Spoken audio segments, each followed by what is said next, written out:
चलिए खबरों के सिलसिले में और आगे बढ़ते हुए देखिए, बीजेपी सांसद और बिहार के पूर्व डिप्टी सीएम सुशील मोदी ने मुख्यमंत्री नीतीश कुमार पर बड़ा आरोप लगा दिया है। सुशील मोदी ने कहा कि नीतीश कुमार फोन टैप करवा रहे हैं।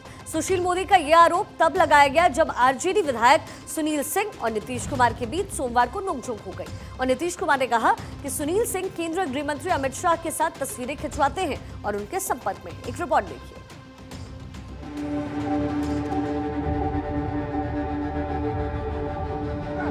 जवाब हुआ।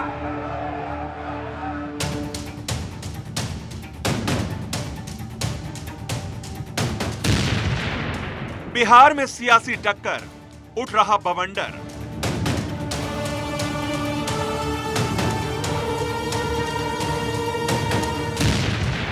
नीतीश सरकार पर फोन टैपिंग का आरोप।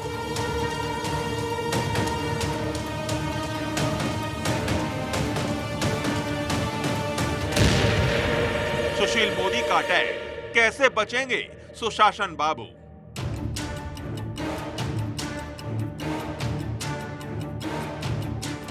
बिहार में सियासी हलचल तेज है। बीजेपी के नेता लगातार नीतीश सरकार पर हमलावर हैं।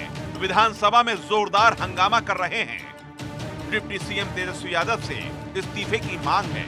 इसी बीच पूर्व डिप्टी सीएम और बीजेपी के वरिष्ठ नेता सुशील मोदी ने सुशासन बाबू यानी नीतीश कुमार पर जोरदार हमला बोला है। सुशील मोदी ने सीएम नीतीश पर फोन टैपिंग के आरोप लगा दिए। राजद जदयू की जो खटपट है वो तो बताने की आवश्यकता नहीं है।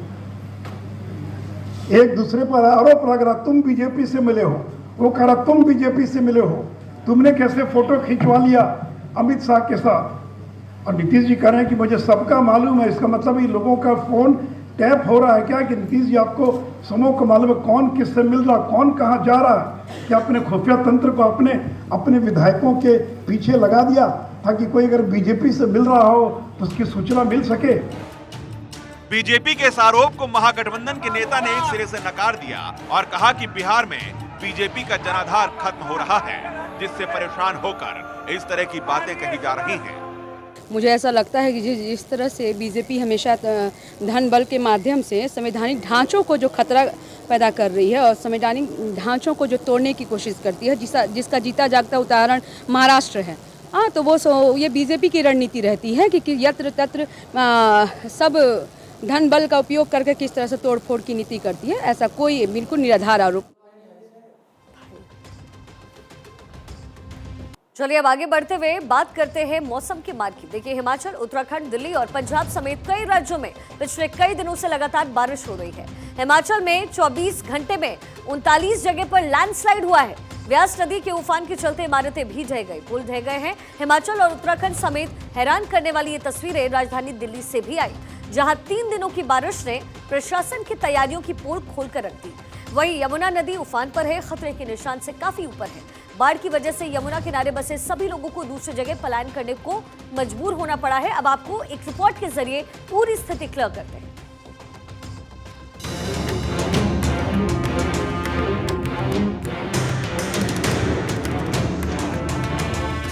बाढ़ बारिश से कांपा पहाड़, सहम उठा मैदान। पहाड़ पर प्रचंड जल प्रहार, नदियों में जानलेवा रफ्तार।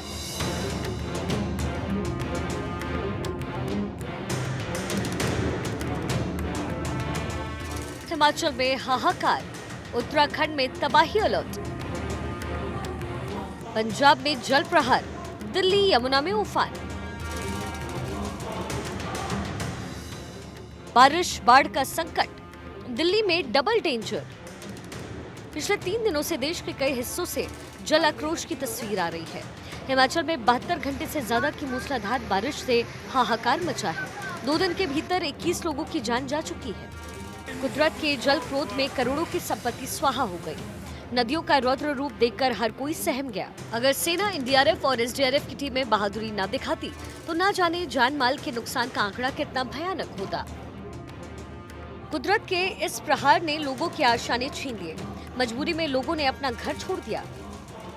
मंडी की व्यास नदी अभी उफान पर है। लगातार बढ़ रहे जलस्तर से खतरा बरकरार है। बादल फटने और अचानक पानी के बहाव से लोगों में खौफ का मंजर है। कुल्लू में भी बाढ़ और बारिश से जबरदस्त तबाही हुई। कई सैलानी अभी अलग अलग जगहों पर फंसे हुए हैं। हालांकि प्रशासन और पुलिस पूरे मामले पर नजर बनाए रखे हुए है। मंडी और कुल्लू समेत कई जिलों में जहां भी नजर दौड़ाइए केवल पानी ही पानी नजर आएगा। हिमाचल के मुख्यमंत्री सुखविंदर सिंह सुक्खू ने प्रभावित इलाकों का एरियल सर्वे किया। उत्तराखंड में भी बारिश का कहर जारी है। लगातार बारिश के चलते ऋषिकेश में जल भराव हो चुका है। ऋषिकेश एम्स में पानी घुसने से मरीजों की परेशानी बढ़ गई है। मुख्यमंत्री पुष्कर सिंह धामी ने प्रभावित इलाकों का दौरा किया और देहरादून में जल भराव को देखते हुए अधिकारियों को निर्देश दिए। ड्रेनेज की प्रॉब्लम है और इसका कहीं ना कहीं ड्रेनेज जो प्लान है उसमें जैसा लोगों ने बताया कि और इसमें अच्छा होना चाहिए, इसलिए मैंने इसके जांच के आदेश दिए हैं, जिससे कि यहाँ पर लोगों को जो जल भराव की समस्या है, दुकानों के अंदर पानी घुसा हुआ है और जल्दी ही जो है इसको ये लोग ठीक करेंगे और जांच के आदेश के साथ। पहाड़ पर बारिश का साइड इफेक्ट मैदानी इलाकों में दिख रहा है। पंजाब से लेकर हरियाणा और दिल्ली में नदियां उफान पर है। दिल्ली में यमुना नदी खतरे के निशान से काफी ऊपर है। यमुना में बाढ़ की स्थिति को देखते हुए दूर एरिया में रहने वाले किसान और मजदूर ऊपरी इलाकों में सड़क के किनारे जाने को मजबूर हैं। यमुना किनारे के खेतों में काफी ज्यादा पानी आ गया, इसलिए ये लोग अपना बोरिया बिस्तर, सामान और जानवर लेकर के निकल गए हैं। आपको देखने में भरसक ये किसी झील की तस्वीरें लगें, लेकिन ये यमुना बाजार है जो कि यमुना से सटा हुआ इलाका है।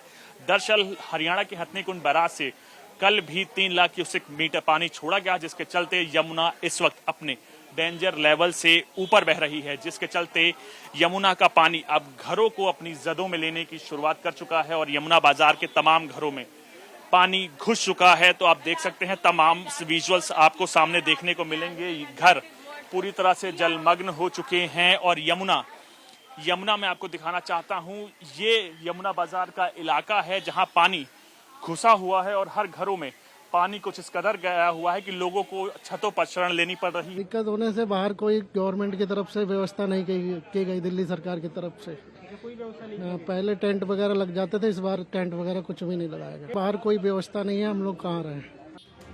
दिल्ली में बारिश का पानी लोगों के घरों में घुस गया, जिस वजह से लोगों को काफी परेशानी का सामना करना पड़ रहा है। रिहायशी इलाकों में नाव की मदद से लोग एक से दूसरी जगह जा रहे हैं। हालांकि सुबह से बारिश नहीं होने की वजह से थोड़ी राहत मिली है। LGBK सक्सेना ने यमुना बाजार का दौरा किया, जहां उन्होंने बाढ़ पीड़ितों से बातचीत की है। सालों साल से जो नहीं हुआ है उसकी वजह से हर वक्त वाटर लॉगिंग होती है। यमुना की डिसिल्टिंग रेगुलर होनी चाहिए, जिससे कि उसकी वाटर होल्डिंग कैपेसिटी बढ़े। नजफगढ़ ड्रेन की डिसिल्टिंग रेगुलर होनी चाहिए, जिसकी वजह से उसकी वाटर होल्डिंग कैपेसिटी बढ़े। ये सब चीजें न होने की वजह से आज दिल्ली के अंदर जगह जगह पर पानी भरा हुआ है। हरियाणा के कई जिलों में हालत काफी गंभीर है। अंबाला में तो जहां भी देखिए वहां पानी ही पानी है। रिहायशी इलाकों में पानी भरा हुआ है।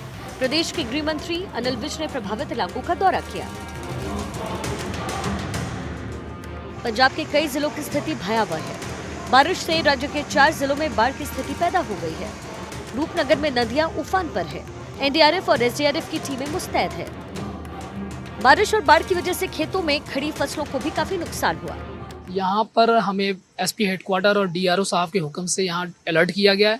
अलर्ट मूड में रखने का मुख्य कारण ये है कि यहाँ पर आप देख सकते हैं कि पानी के स्पीड कितना है और स्पीड ने यहाँ पर जो बांध है और पुल है और सड़क जो भी है उसको डैमेज कर रखा है, जिसकी रिपेयर चल रही है। JCB का इस्तेमाल हो रहा है, लेबर्स लगे हुए हैं, सिविल डिपार्टमेंट लगा हुआ है, अलर्ट मूड में है और कोई मिस हैपनिंग ना हो जाए यहाँ पर पानी की रफ्तार काफी होने की वजह से, इसलिए SDRF को अलर्ट मूड में रखा गया।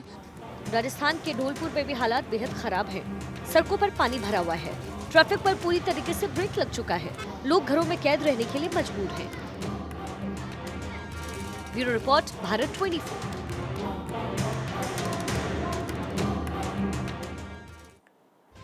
और देखिए, जानलेवा बारिश और बाढ़ से मौत का आंकड़ा तेजी के साथ बढ़ता जा रहा है। ऐसे में आपको दिखाते हैं कि किस राज्य में अब तक कितने लोगों की जान चली गई है। सबसे पहले बात हिमाचल प्रदेश की, तो हिमाचल में अब तक 20 लोगों की मौत हो चुकी है। यूपी में 34 लोगों की मौत हो चुकी है। वहीं केरल में 8 लोगों की मौत अब तक हो चुकी है। कर्नाटक में 4 की मौत हो चुकी है और वहीं उत्तराखंड में ये त्रासदी इतनी ज्यादा बढ़ गई है कि 9 लोगों की मौत वहां पर बताई जा रही है। और देखिए, इसी के साथ दिल्ली में यमुना नदी इस वक्त उफान पर है और लगातार ये उफान बढ़ता जा रहा है। ऐसे में आपको ये भी बताते हैं कि दिल्ली में कब कब वाटर लेवल कितना बढ़ गया। 1978 की बात करें तो उस समय तकरीबन 207.4 मीटर ये जलस्तर था, वही 2013 में 207.3 मीटर, 2019 में 206.6 मीटर, 2022 में 206.3 मीटर ये वाटर लेवल यमुना का बढ़ता रहा और इस बार बहुत ज्यादा यानी खतरे के निशान से ऊपर है। बारिश और बाढ़ से बचाव के लिए सरकार फुल एक्शन मोड पे है। एनडीआरएफ की टीमों को तैनात कर दिया गया है। किस राज्य में कितनी टीमें लगाई है उसकी भी जानकारी आपको देते हैं। अगर पंजाब की बात करें तो 14 टीमें पंजाब में लगाई गई, वहीं हिमाचल में 12 एनडीआरएफ की टीमों को रखा गया है। उत्तराखंड में 8 टीमें रखी गई हैं, हरियाणा में 5। तो सिलसिलेवार तरीके से जहां जहां स्थिति जितनी ज्यादा बदतर है वहां पर एनडीआरएफ की टीमों को तैनात किया गया है।